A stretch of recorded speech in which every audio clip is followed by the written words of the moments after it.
Good day, it's Sandy, your sister and your friend. Welcome to today's video.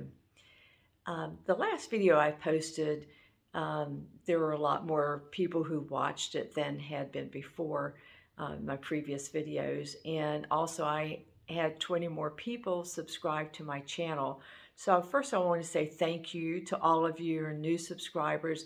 Thank you to everyone who has been hanging in there with me over the past, it's been not quite 2 years that I've been posting videos. And this is really just a chronicle of my journey into awareness, which is something where I feel like my life has really changed so much. My heart is so much more expansive that I was encouraged by a friend of mine, a teacher, my teacher friend in Nigeria, Saint Omo, for me to start posting videos, which I did and have continued to do. And it's really just a chronicle of what has been revealed to me in my journey into conscious awareness, and then what I've experienced from these things that are revealed to me, or revelations in my life. And once I experience them, then I can say this has been real for me. It's not something I heard from somebody else. It's something that I have experienced. And then I know that it's not just for me, it's for me to be able to share with other people who may experience it similarly to me or differently from me, but it's something that I know is not just for me and my life. So today what I wanted to share is that I believe that when we're all born into this world as innocent little babies, that we actually are born as consciously aware individuals, that we actually know who we truly are. We know that we are one with God, and that we have this sense of being one with everybody else. I sense that this is true from looking into the eyes of little babies. When I've looked into my own children's eyes when they were infants, and now into my grandchildren's eyes, I have felt like a soul connection, like soul to soul, that they know me and that I am known by them, and that they see and recognize our oneness and our connection to each other. So I believe that that is what happens in terms of when we're initially born, that we know who we are. We know God as the I am. We know ourselves as the I am, and we see that reflected in the eyes of those who are around us and in the created world around us. We don't see separateness. We don't see ourselves as distinctly different from other people. But what happens then is that we get conditioned, and we get conditioned by those around us and systems around us that are not aware, that as we're born into a family, and as we live in and are taught by our parents and our siblings and our extended family, that we're taught that we are separate, and that we're separate from each other, and that we're separated from God.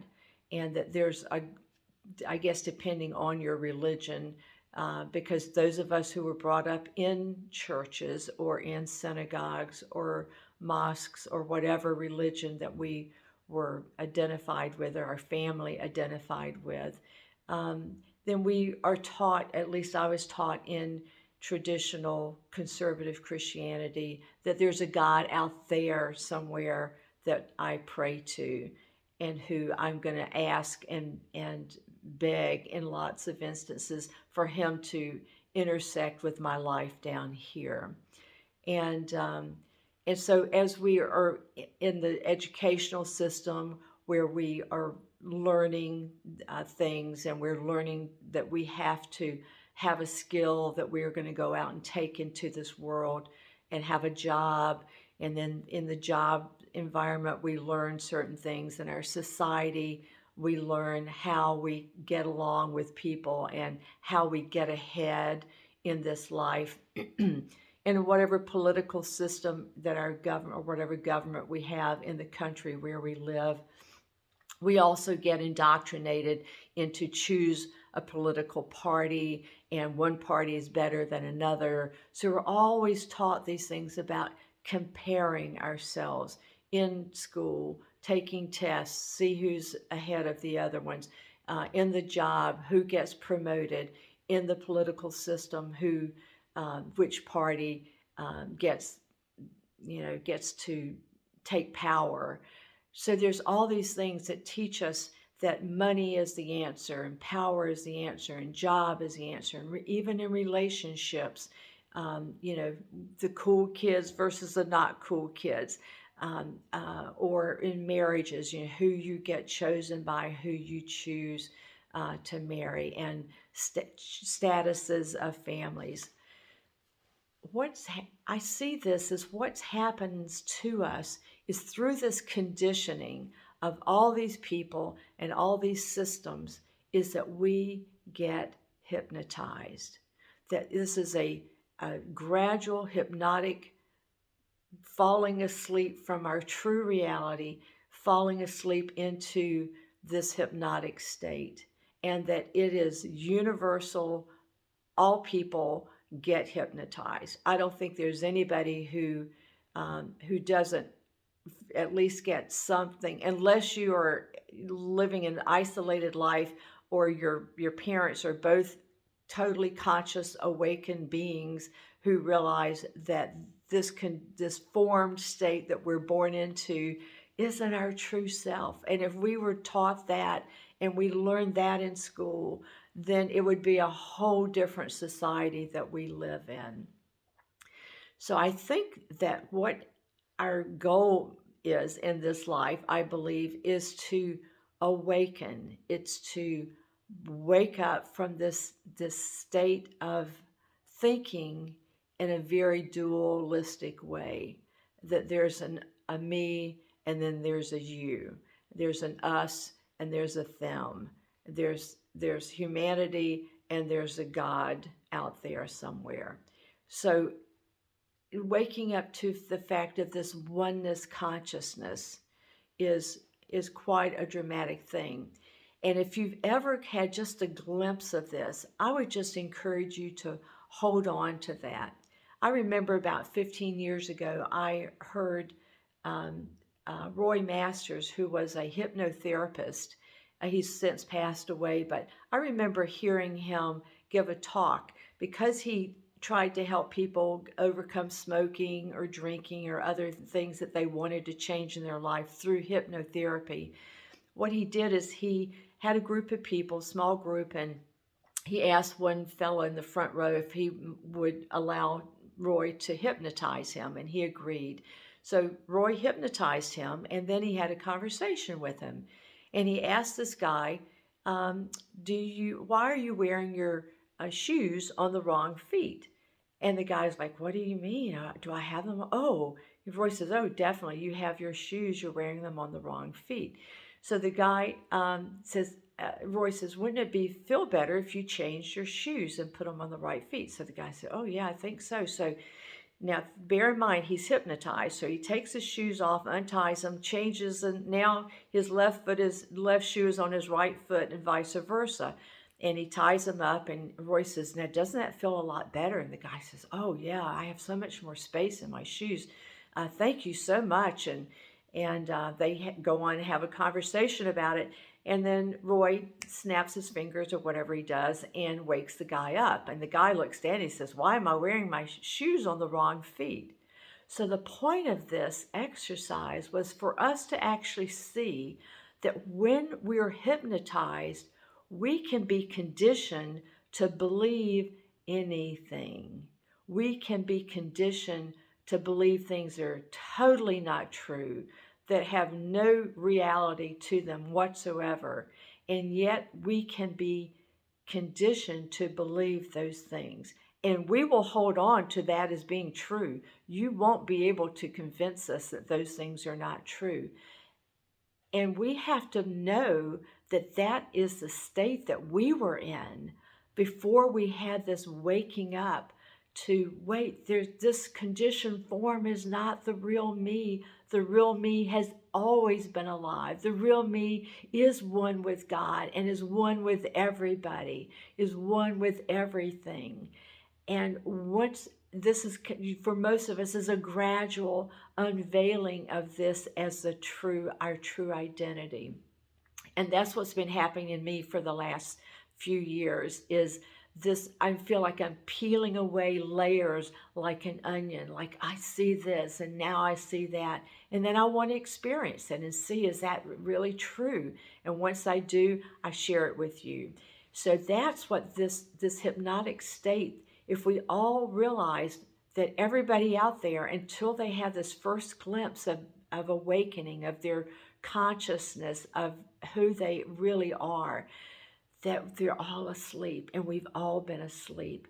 And we can't blame a blind man who's never been in a room before for walking into furniture. So we can't blame people who are still hypnotized. We can't say, why don't you see it this way? This is our journey. This is our path. And we can't blame anybody who's not open or their heart hasn't been open. It says that for us that the light has shined out of the darkness. So we see this little glimmer of light and we hold on to it. And I just encourage you to hold on to the things that you are seeing about your true self, your true identity. Don't let go. And there's so many instances in the Bible where God he sent a prophet. The prophet Elijah found this woman whose husband had died, and she had 2 children who were going to be sold or taken as servants because she and her husband owed this man a lot of money. And Elijah came into her and said, what do you have? And she said, I just have some oil. And he said, go and borrow every empty jar that you can from all your neighbors and start pouring that oil into the empty jars. And so she and her children went and borrowed all these jars and closed the doors behind them. And she started pouring oil. And she kept asking her son, bring me another jar, bring me another empty vessel. And he finally told his mom, that's the last one that we have. And as soon as she poured oil into that last empty jar, the oil dried up. But she was able to take that oil and go and sell it and pay back what she and her husband owed. So her children did not have to go and be servants in that household. In the New Testament, we see the story of Jesus having taught thousands of people, and it was the end of the day had come and everybody was hungry, and he asked his disciples, what do we have? And they said, well, we just have 5 loaves and 2 fishes. And he said, bring them to me. And he prayed and he multiplied those, the Christ in him multiplied those loaves and fishes, and he served all those thousands of people, and with 12 baskets of food left over. So my point here is that we start with what we have. Don't neglect what you have. What little bit you have, God will multiply. God will use what you have. Just turn it over to him. Surrender that to him, and don't be afraid to ask the questions. Don't be afraid. God is never afraid for us to ask him questions. He invites us to self-inquiry. So ask the questions. He will provide the answers, and you will see what little that you have continue to be multiplied. And don't worry about your friends, your family, your neighbors who don't have the light yet. You be the light. You surround them with light. You be the conscious awareness in their lives, and just don't be afraid. God's arm is not too short to save. He saved you. He opened your eyes. He opened my eyes, and we're so grateful for that. And we just need to love on the people around us. Love them, be the light, show them that you care, listen to their stories, and welcome their invitations, anything that they ask of you. Just be true to yourself, be true to this new awareness, and love everybody around you. They are you. There's no separation. They are you. Enjoy them. Enjoy every aspect of your life. God bless you. Thank you so much for listening. Subscribe if you haven't. Give me a like. Give me a comment. Tell me things that you have questions about. Let's inquire about things together. I love you so much. I love being in God's family with you. Go and be blessed this day. Bye-bye.